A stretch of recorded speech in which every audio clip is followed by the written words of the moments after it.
I hope everyone can hear me and I apologize for the lateness of the start, but all of a sudden my speakers wouldn't work.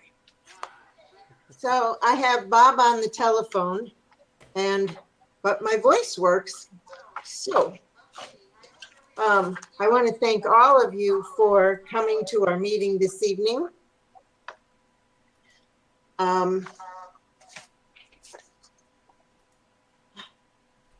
Let me take one deep breath. Our meeting is all about scams and the nasty things that are happening in the community via computers and telephones and your cell phones. And so we asked Jeff Mary if he would be so kind as to be our speaker this evening. And he said yes. And we're so glad to have him. We also, next month, I want you to put it on your calendar so you don't forget, we will have Malwarebytes will be our speaker. And we're anxious to see his presentation too. So without further ado, Sheriff, I'm going to turn it over to you. Outstanding. Thank you, Diane. And good evening, everyone. For those of you who don't know me, I'm Deputy Jeff Mary. I'm the Community Resource Deputy for Sun City Center. I'm not the only deputy. I can't hear. I don't need to share my screen, Bob. Thank you, sir. I'm not the only deputy, but I am your deputy for this area. We have several deputies on patrol, we have several investigators, and different pieces of the puzzle at the Hillsborough County Sheriff's Office. I'm pretty much the liaison and work with you, the community, to try to make everything better. My microphone.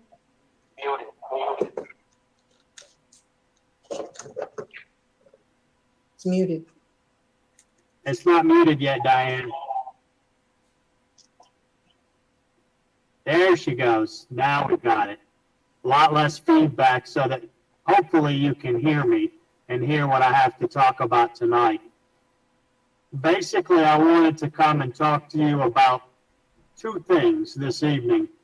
One of them is our scams and our schemes, the ones that are perpetrated upon our residents, the ones that victimize us, the ones that victimize our friends and our neighbors, and then also kind of what's going on in the community. So, scams and schemes. I will tell you, I am absolutely surprised at what has happened during COVID. So you go back to about April, and when this pandemic hit and we all went into quarantine and we all kind of got stuck at the house, I honestly thought that the romance scam was going to increase exponentially. For those of you that have listened to me for the last 2 years, that's been a scam on the rise. That's been a scam where our residents and our neighbors and our friends are getting taken advantage of. That's where we have lost a lot of money as far as victims, not only in Sun City Center, but in the United States. And I for sure thought that it would go up, that those numbers would go up and increase as we were isolated, as we were without people, as we were, basically no longer able to socialize. We would need that socialization. Lo and behold, those numbers actually went down. And all that we can attribute it to, and I've reached out to a couple different think tanks, like the Oasis Internet and the Internet Crime Complaint Center, is that there's no meeting taking place. And typically in a romance scam, I'll start and I'll walk you through the romance scam, and then maybe you can understand. So it doesn't start, most of them don't start on dating sites. And that's typically what pops into our head. Oh, they're on an online dating site, Match.com, something such as that. No, that's not where most of them start. Most of them start from our Facebook. Most of them start from Instagram. It's social media. And typically what happens is somebody makes a fictitious account. And for those of you that don't know, Facebook estimates that almost 17% of their accounts are fake. Now, there's over 6 billion Facebook accounts. Do the math, somebody in your head. 17% of those are fake. That's a lot of fake accounts out there. But what they'll do is they'll go to Bob's Facebook or Instagram or social media account, they'll pull his pictures off, and they'll make one that looks like Bob, and they'll claim to be Bob. Then they'll friend you, and then later on get into a conversation and con you out of some kind of money. We had an email, it's similar but not similar. We had an email go out from what looked like Judy Floyd's email address last week that asked people for Nike gift cards. And that was a social engineering where they used the email that looked very, very similar to hers, and they captured all her contacts. The week prior, you had one from Kings Point go out from their services department, and it was crafted to look like it. There's a lot of imposter stuff. So I'm on Facebook. I make a fake account. I friend you. I tell you we went to high school together. Who can remember everybody that went to high school with us? I surely don't.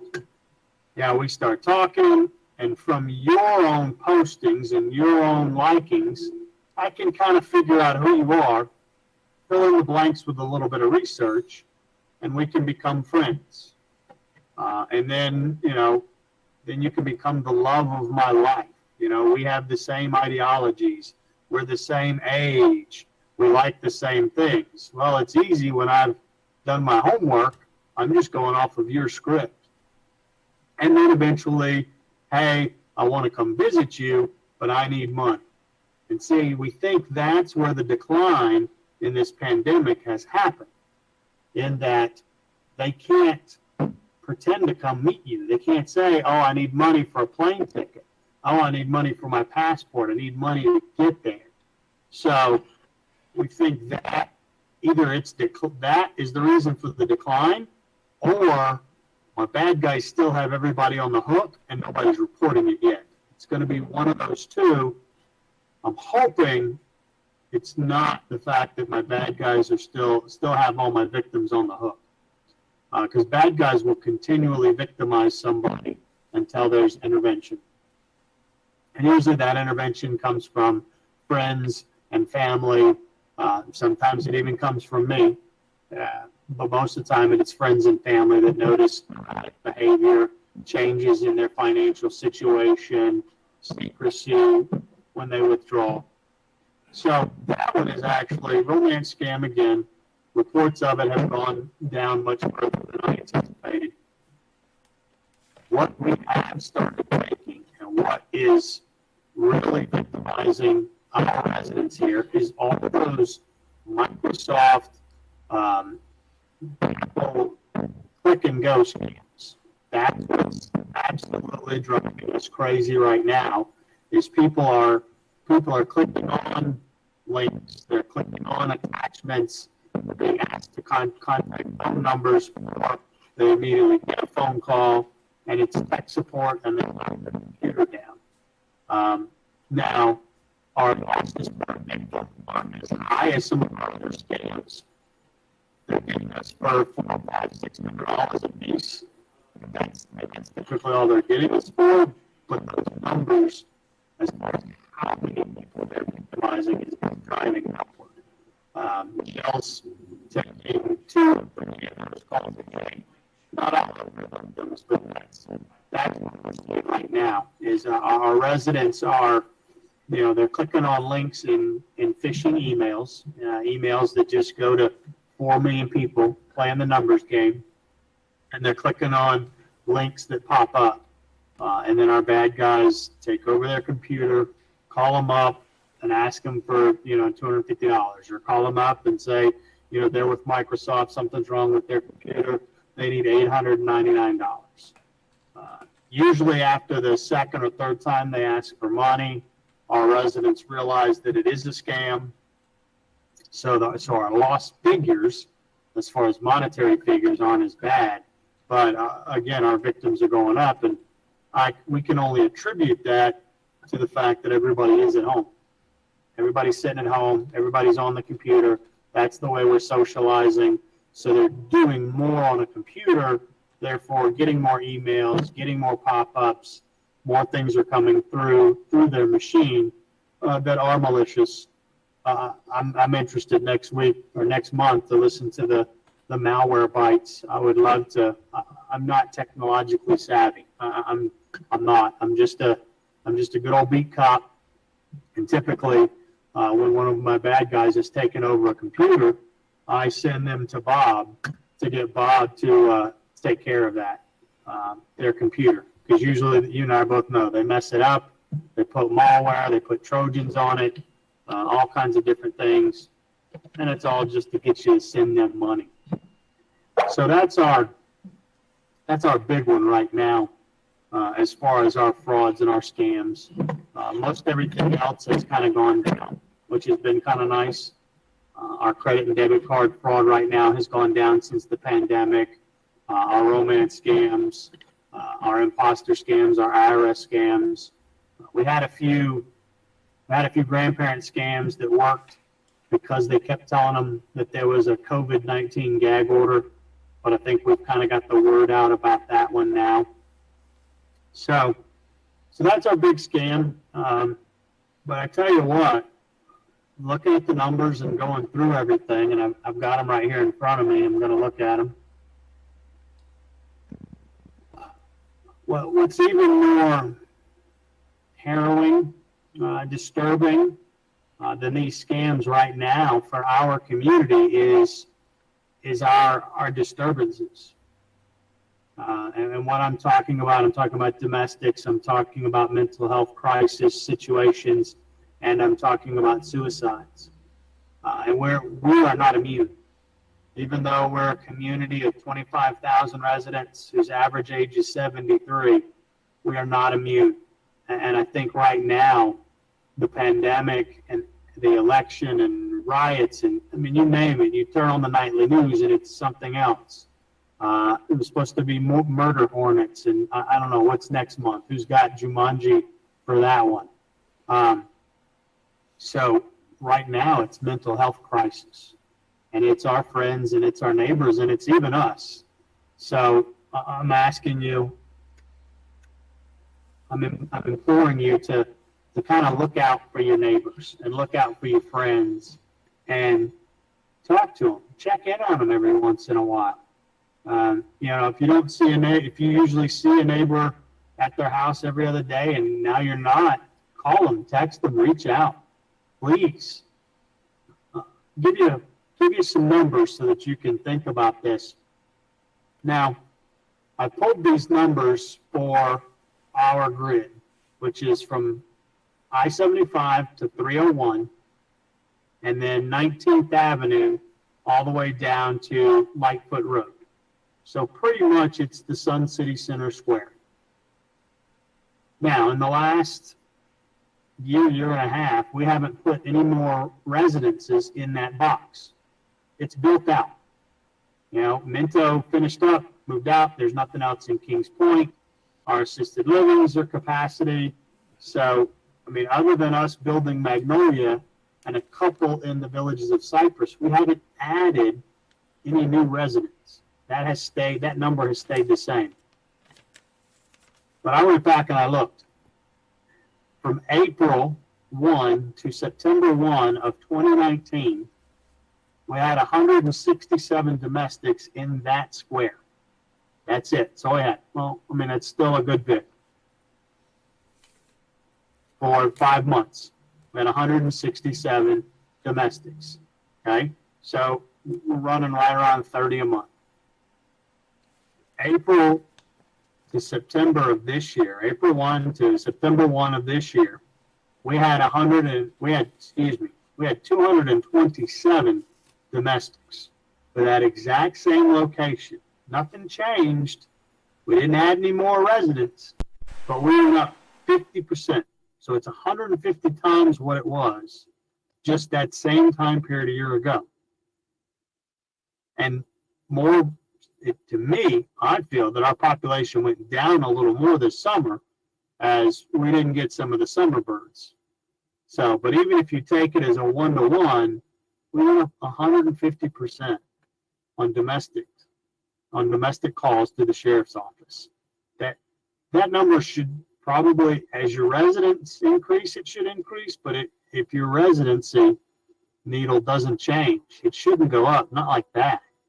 So that can only be attributed because the previous year, 18 was right around 160, 17 was right around 170. You know, it's a drastic jump. And again, it's just for Sun City Center. If I were to pull these for Hillsborough, we'd see that exact same jump. It's mental health crisis. It's being stuck at home. It's not knowing when this is going to be over. We don't see a light at the end of the tunnel. And some of us are, it causes us a lot of stress. It causes us a lot of mental anxiety. And it puts us in crisis. And what happens when people are in crisis? They lash out. Sometimes they get violent. Sometimes it escalates even further than that. I also pulled suicides for those same two. And we went up, I can't tell you how many, quote unquote, but we went up 30%. Same time frame, same block of residents, and we went up 30% in that year in suicides. And then we're talking Sun City Center again. I'm not pulling this stuff from Ruskin and Waimama. This is our own people. This is our next door neighbor.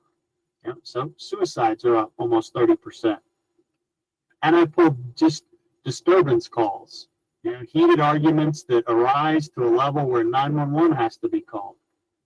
For 2019, April to September again, we had 160. 2020, April to September, we had 196. So, that's going up. Disturbances, domestic violence, suicide, it's gone up in this pandemic, in this era right now. So what I'm asking you to do is a few things. Number one, we kind of need to get rid of the stigma of counseling, of therapy, of help. We all need it from time to time. I'm a 22-year deputy. I've been in law enforcement since 1998. Okay, I go every once in a while so that I can deal with some of the post-traumatic stress that I've gone through. I've gone through many situations that most people don't want to even be a part of. So the stigma. It's okay to reach out. It's okay to need help.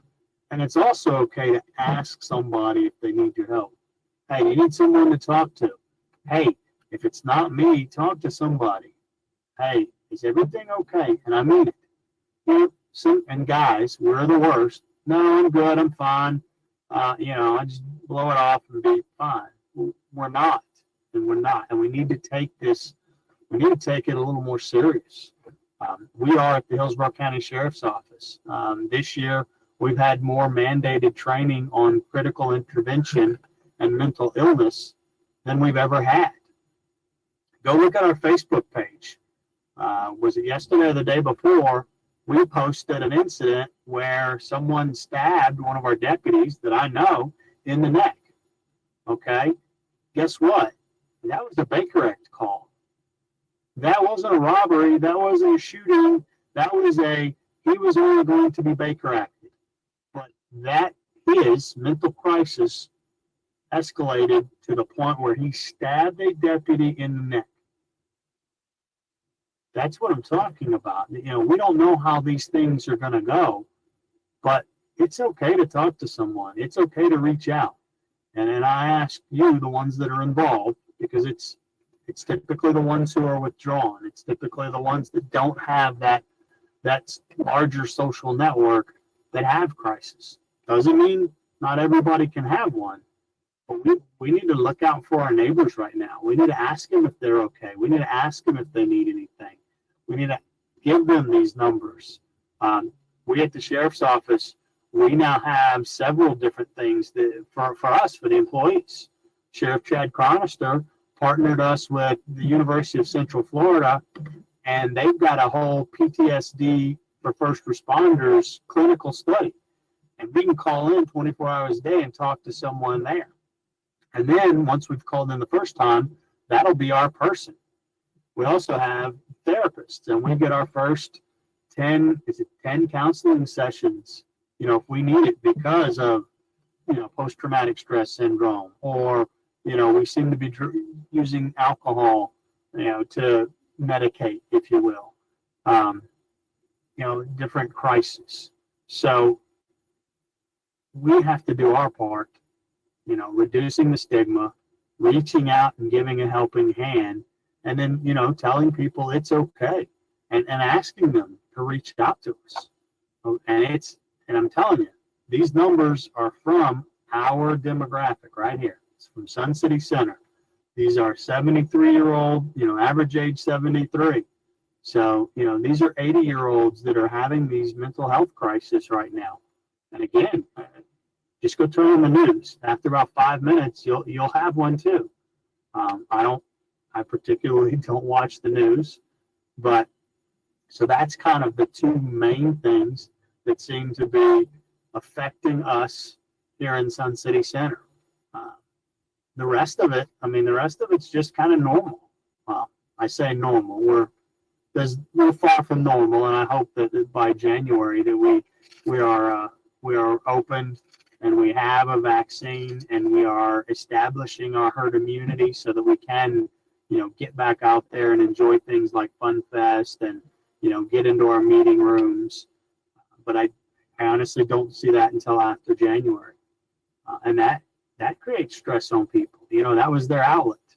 And it's not there for them anymore. So, reach out if you know somebody shut in, if you hadn't seen them in a while, if you see, little behavior changes. If they're withdrawn, if they're drinking more, if they, if they're normally a creature of habit and they change something, let's try to be. It takes the whole community. It takes all of us to help everybody here. I don't want to be ugly, but we don't want to look back and say, man, I wish I would have reached out to Bob, before he had an episode where he had to get Baker acted or where he became suicidal and hurt himself, or where it escalated to the point where he hurt himself and someone else. I'm not telling you to call me. If you need me, if you want to call me and ask for resources, by all means, please. But, at the same time, reach out and talk to that person. They're your friend, your neighbor. And again, don't be afraid. Don't be afraid to call me and say, hey, I think I've got a neighbor. Do you have any suggestions? There seem to be some issues. What can we do? What can I do? What can you do? And I'll be glad to walk you through those. But, I can't touch all 25,000 people every day. I wish I could. Most of them probably just need a good hug and told that, it's going to be okay. We're going to make it through this. And it will. It will. I have no doubt in my mind that we are going to make it through this and that we are going to be all right.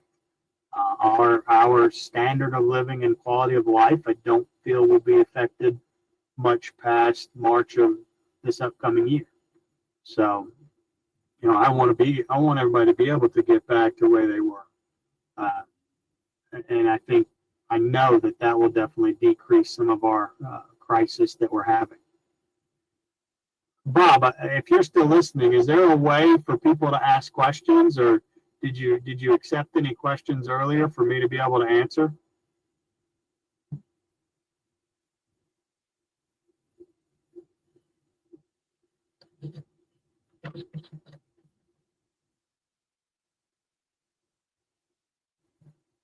Bob, I can't hear you.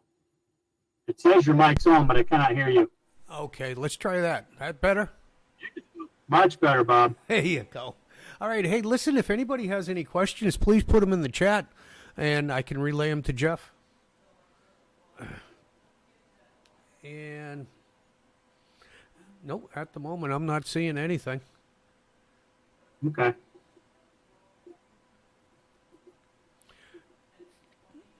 Looks like you Well, got. Bob, put Go ahead, Jeff. my email address in the chat so that everybody has it, and they can feel free to reach out to me if they have any questions or comments, or need something looked at, or want some resources.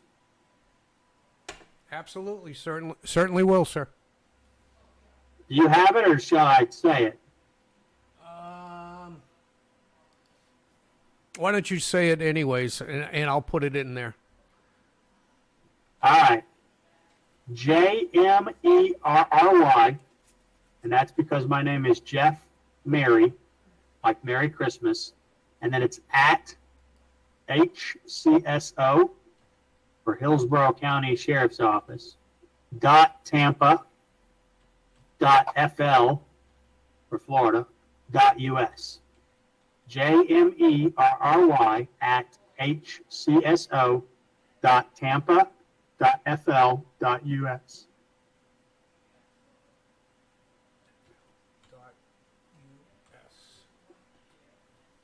Here you go. I just put it in the chat. Thank you, sir. But You're welcome, sir. reach out to me.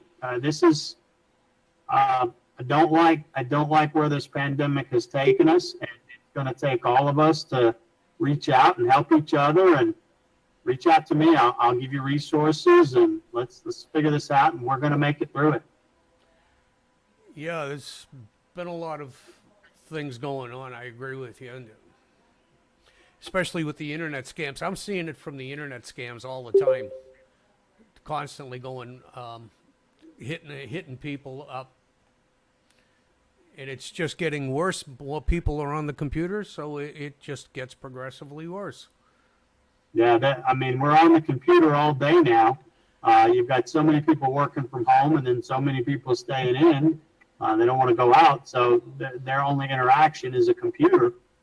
So yeah, we're clicking on more links, we're downloading more malware, and that's the route that we have been going the last I want to say about 5 months now. Yep. Jeff, I'm not seeing any other issue. I'm not seeing any comments coming in. Okay, well they can email me, and I'm gonna go get some dinner if that's all. Okay, well, let's. Hi, Diane. Oh, wait a minute. All right, Jeff. It looks like Diane can't hear us. Nope. All right, Jeff. Thank you very much. And Yeah, Bob. Hey, send me next month's link. I want to listen to him. absolutely, will do, sir. And thank you very much. And if you liked what you heard, please click on the subscribe button down the bottom and click on the little bell for notifications. And at that, Diane, have you got your mic on? Community was presenting.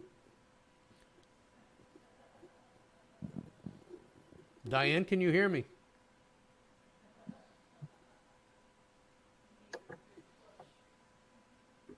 No, I guess not.